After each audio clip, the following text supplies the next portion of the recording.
Hello music fans, welcome back to the Death by Unicorn channel, and I'm here to talk about my 10 favorite progressive rock and metal albums that came out in October 2022.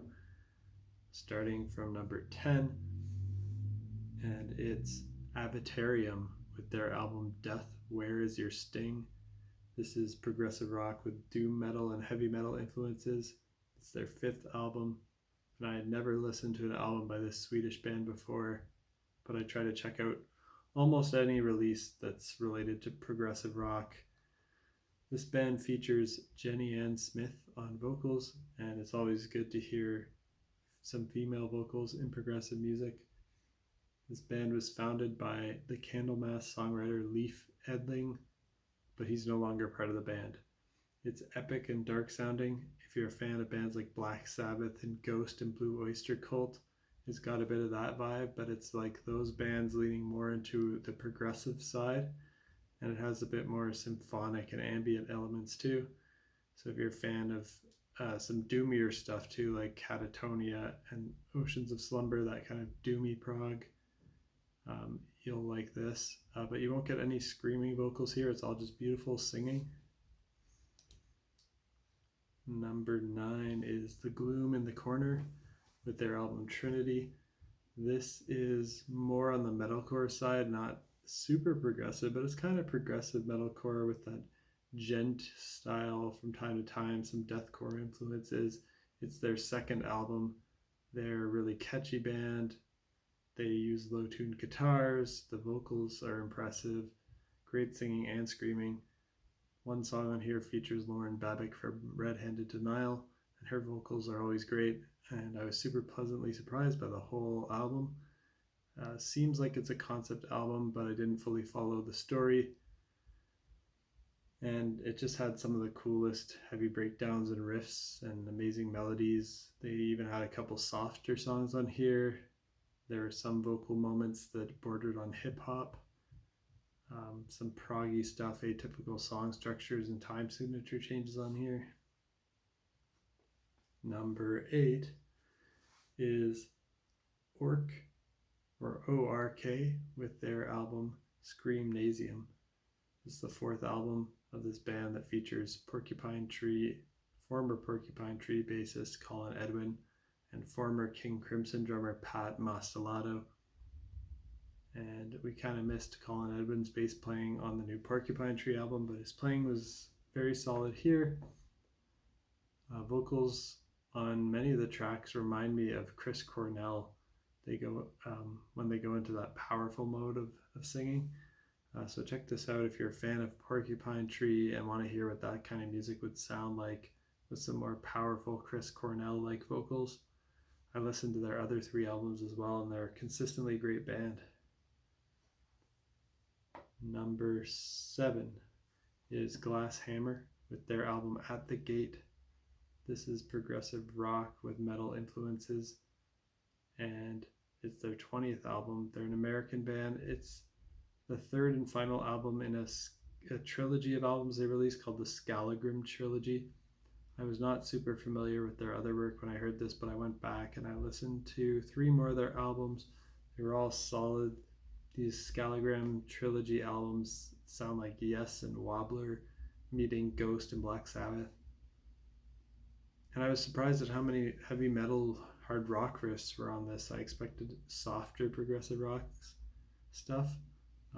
There's no screaming vocals on here. It's all just wonderful singing by their vocalist Hannah Pryor, another female prog singer, which is great to hear. And one song features John Davison of Yes on vocals. He used to be the lead singer of this band, but has since left and is now in Yes.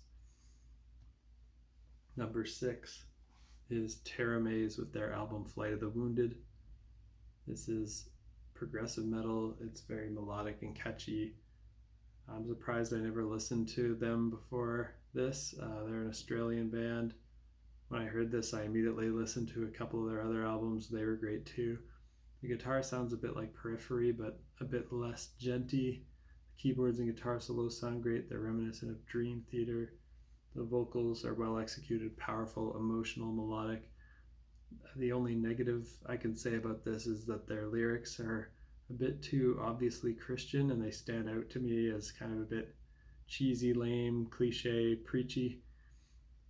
As I'm someone who's not usually into that scene, but if you're into that, maybe you'll like this, or even if you're not, I think you can overlook it because the musicianship is really great. Number 5. Now I'm going to talk about 3 albums in a row by the same band. King Gizzard and the Lizard Wizard had a busy month of October, releasing 3 albums. And I also saw them live this month, which was great. And I'm going to say my least favorite of the 3 they released this month. It's hard. They're all very close, so I've got them all next to each other here in my ranking. But I'll put Changes as my number 5 of the month. And it's the 5th album they released this year as well, their 23rd overall. It's a bit jazzy, psychedelic, proggy, a bit poppy, a bit dancey, a bit R&B. It's all over the place, but it's also follows, a lot of the songs follow the similar harmonic structure with a couple different chord changes. So a lot of the chord progressions used on the album are repeated on almost every song. First, you might not notice it, but once you notice it, it's cool, but it also makes it that each song sounds a little samey, even though the vibes are very different. Like the harmony, the chords are very similar from track to track. The first letter of every track spells out the album name Changes, and it does start with a cool 13-minute epic title track called Changes, which is the standout track.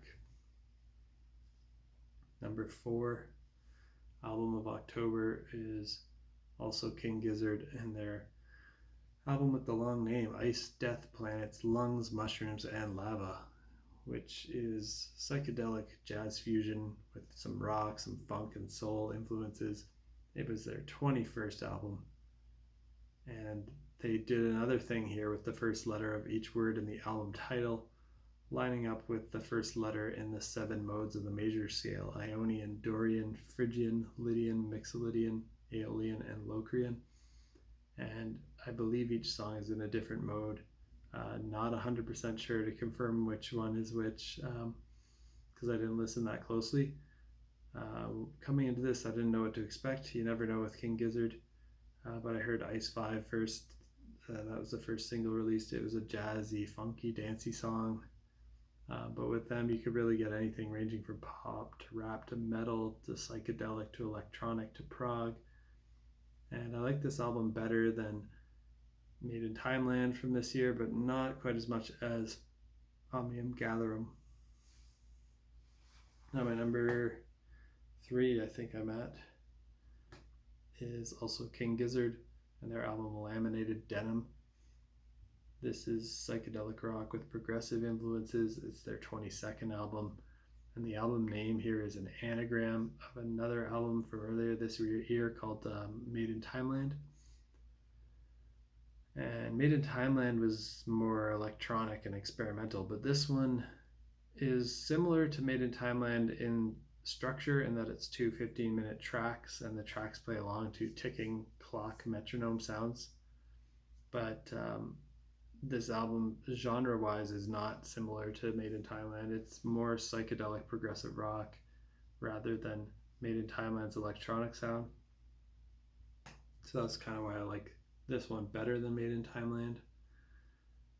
But still not quite as good as Omnium Gatherum for me, which I think is the best release of the year so far by King Gizzard. Number 2 is Obsidious with their album Iconic, and this is technical progressive death metal. This is the debut album from this band, and it's quite an amazing debut, and I was surprised to hear it was a band's debut because they sound so mature and technical, and the production's good. There's great vocals, clean singing, screams. If you're a fan of bands like Ne Obliviscaris, The Faceless, and An Abstract Illusion, you'll like this. My number 1 album of October is Polyphia with their album Remember That You Will Die. This is progressive rock with math rock, electronic, hip hop, pop, metal, and jazz influences. It's their fourth album, and it's kind of a guitar playing album. So if you're a guitar player, you'll probably like this, as there's really clean and fast guitar playing. They're mostly an instrumental progressive rock band, but the album features lots of guest vocalists. They have lots of influences from modern music, electronic, hip hop, math rock. The song Playing God has really fast playing. All the guest vocalists sound different, so you're not going to have the whole every song sounding the same problem here. Sophia Black has the sound of a female pop star, and in her song with Polyphia, she's singing over progressive metal style shred guitar with hip hop beats and jazzy vibes all in one song. And many of the songs with the hip hop vibe remind me of the album Homie by Chon, so if you're a fan of that, you'll like this. The song Bloodbath features Chino Marino from Deftones and has some of the heaviest metal guitars on the album. And Chino's vocals and melodies are just so beautiful on here. The last song on the album is Ego Death, which features guitar virtuoso Steve Vai and has really cool guitar playing as well. And that's it for my top 10 albums of October 2022, focusing on progressive rock and metal. Hope you found some stuff in here that you'll enjoy. And until next time, peace out.